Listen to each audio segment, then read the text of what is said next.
Ovdje smo jednom sjedili do 12. Posle probe smo ostali kao malo da sjednemo i otišao je kući. Ja isto nisam mogao da spavam, jako loše spavam kako je krenulo ovo, baš mi je stresno, naporno i radi milion poslova osim što radi muziku. I opet kući sam i ja sam na kompjuteru, završavam miks neke pjesme koja nam treba za sutra. Dolazi tekst od njega i sad na tekstu piše Feđa i dole tirada teksta, jedna stranica, drugi dokument Feđa, monolog, strana teksta, treći dokument, ja sjedim kontam. Pa, 9 godina sam pisao knjigu.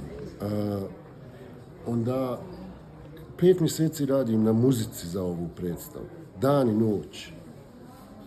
I sad mi uvaljuje toliko teksta da ja ne razumijem i kontam, sad ne mogu da zaspijem nikako, okrećem se po krevetu, kontam, sutra ujutru prvo što ću raditi da mu kažem, ja radim, 9 mjeseci radim, pa 5 mjeseci radim, 9 godina pišem, pa radim 5 mjeseci muziku, aj molim te me riješi ovog teksta i daj ga nekome mlađem, jer ja svakako nisam više Feđa od 20 godina koji treba, nego daj nekom glumcu koji igra mene.